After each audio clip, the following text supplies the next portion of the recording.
આ સિઝનમાં ઇન્સ્ટન્ટવાળું આ અથાણું તમે બનાવ્યું કે નહીં?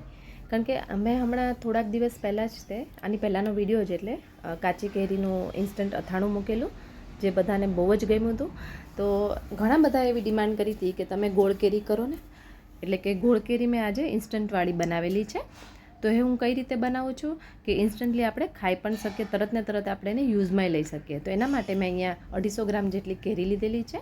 તો આ કેરી એકદમ કાચી એવી લીધેલી છે. અહીંયા તમે કોઈ બી કેરી યુઝ કરી શકો. રાજાપુરી કેરી આવે તો તમે એનું પણ ઇન્સ્ટન્ટ અથાણું બનાવી શકો છો, પણ થોડી દળવાળી હોય ને એવી કેરી લેવાની.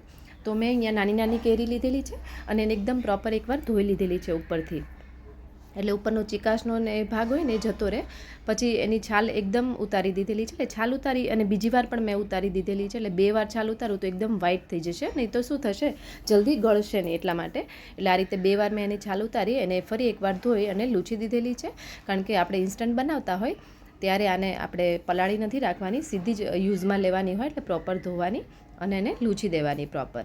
તો હવે આપણે વચ્ચેથી જે આ પેલો બીનો ભાગ હોય ને એ કાઢી લેવાનો રહેશે, એટલે કે ગોટલાનો ભાગ. તો અહીંયા એકદમ સોફ્ટ હોય અંદર ગોટલા, કારણ કે આપણે નાની કેરી યુઝ કરી છે. મોટી હશે તો તમારે એ પ્રમાણે તમારે કટ કરવાની રહેશે. તો અહીંયા એકદમ સોફ્ટ જ છે મારી કેરી, અને આને હું ઝીણી ઝીણી કટકી કરી લઈશ. તો જો આ રીતનું, કારણ કે આની ગોટલી અંદરથી એકદમ સોફ્ટ નીકળશે એ વાળી મેં કેરી યુઝ કરેલી છે. તો આ રીતે એકદમ ઝીણા ઝીણા મેં કટ કરી લીધેલા છે. અહીંયા તમે નાની મોટી જે પણ ચોઈસની કટ કરવી હોય એ પ્રમાણે તમે કરી શકો છો. હવે એક વાસણમાં લઈ લેવાનું અને આના અંદર તરત કાળી ના પડે એટલા માટે થોડું મીઠું નાખવાનું. કારણ કે ગોળ કેરીમાં એટલું મીઠું ના હોય, પણ આપણે જે સંભાર બનાવવાના છે એમાં થોડું હોય ને મીઠું, તો જ ટેસ્ટી લાગશે સંભાર. એટલે આપણે ગોળ કેરીની અંદર ખાલી કેરીની અંદર જ થોડુંક મીઠું એડ કરી દેવાનું.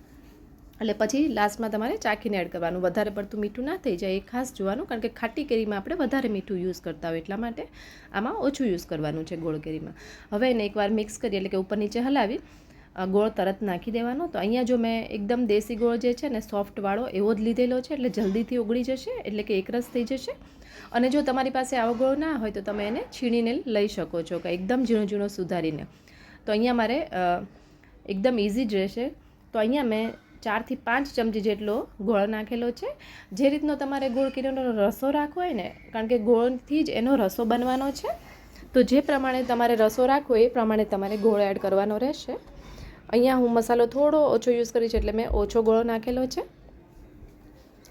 અને ધીરે ધીરે આ બધી કટકીને આપણે હલાવી દેવાનું, ગોળ સાથે મિક્સ કરી દેવાનું. એટલે થોડી વાર આપણે હલાવશું ને 2 થી 3 મિનિટ માટે, ત્યાં સુધીમાં તો એકદમ ઓગળી જશે ગોળ. બિલકુલ એને ઓગળતા વાર નહીં લાગે. તો જો આ રીતનો એનો રસો થવા જ લાગ્યો છે. હવે આપણે આને ઢાંકીને 5 મિનિટ રહેવા દઈએ. ત્યાં સુધી આપણે બીજી પ્રિપરેશન પણ કરી લઈએ. તો આને બનતા ટોટલ 10 મિનિટ પણ નથી લાગતી, અને ખાવામાં તો એમ બહુ મજા આવી જશે. તો એકવાર આ રેસીપી જરૂરથી ટ્રાય કરજો, કારણ કે અત્યારે સિઝન છે ને, આવી કેરી નાની નાની આવે છે તો ખાવાની મજા આવતી હોય. તો જમવાનો સ્વાદ અનેક ગણો વધી જશે આવા અથાણા કરશો ને બાજુમાં. તો હવે આપણે અહીંયા 3 થી 4 ચમચી જેટલું તેલ ગરમ થવા મૂકવાનું છે. અહીંયા તેલનું પ્રમાણ ઓછું હોય છે. ગોળ કેરીમાં ઓલરેડી રસો હોય જ છે, એટલે આમાં બહુ આપણે ઉપર તેલ લેયર નથી કરવાનું. આપણે કાચી કેરી એટલે કે ઇન્સ્ટન્ટ અથાણું જે મતલબ ખાટું બનાવતા હોય ને, એમાં તેલ તમારે વધારે લેવાનું હોય. તો અહીંયા આપણે 3 થી 4 ચમચી જ તેલ લેશું ને એકદમ ગરમ કરી એને સાઈડમાં ઠંડુ થવા રાખી દઈએ. ત્યાં સુધી અહીંયા મસાલો કરી લઈએ. તો અહીંયા મેં મેથીના કુરિયા લીધેલા છે 3 ચમચી જેટલા. અહીંયા હું થોડું ઓછો મસાલો કરીશ એટલા માટે. હવે મેથીના કુરિયા તમારે જો વધારે મસાલો કરવો હોય તો એ પ્રમાણે તમારે મેથીના કુરિયા લેવાના રહેશે. અહીંયા હું રાઈના કુરિયા યુઝ નથી કરતી ગળે અથાણામાં. જો તમારે યુઝ કરવા હોય તો 1/2 થી 1 ચમચી જેટલા તમે કરી શકો છો. હવે અહીંયા વચ્ચે 1 ચમચી મેં મરચું નાખ્યું છે, એને વચ્ચે કાણું પાડ્યું, અને એની અંદર નાની અડધી ચમચી જેટલી હળદર નાખી છે. હું કાણું એટલે રાખું છું આ રીતે, કે પહેલાં હળદર ઉપર તેલ જશે, પછી મરચાં ઉપર, ને છેલ્લે આપણે કુરિયા ઉપર, જેથી કરીને કુરિયા ચીકણા ના થઈ જાય. તો આ એક રીત છે. તો અહીંયા તેલ મેં એકદમ આમ કહેવાય ને મીડિયમ સતપ હોય ને એવું જ નાખ્યું છે, એટલે ઠંડુ થવા દેવાનું, પછી જ અંદર એડ કરવાનું, જેથી કરીને કુરિયા ચીકણા ના થઈ જાય અને અથાણું બગડી ના જાય. હવે આપણે અહીંયા જો ગોળ અને કેરી એકદમ મિક્સ થઈ ગઈ છે. તો હવે આપણે એમાં આ મસાલો એટલે કે સંભાર નાખી દેવાનો. બધો ન ખાય પછી એને પ્રોપર હલાવી દેવાનું. તો એકદમ સરસ એકરસ થાય ને એવું મિક્સ કરી દેવાનું. અહીંયા સંભાર જો તમારે વધારે કરવો હોય તો તમે વધારે પણ કુરિયા લઈ અને તમારા ટેસ્ટ પ્રમાણે તમે પ્લસ માઇનસ કરી શકો છો. ઘણા લોકો આમાં મરચું ખાલી દેખાવ માટે નાખતા હોય, ટેસ્ટ માટે નહીં.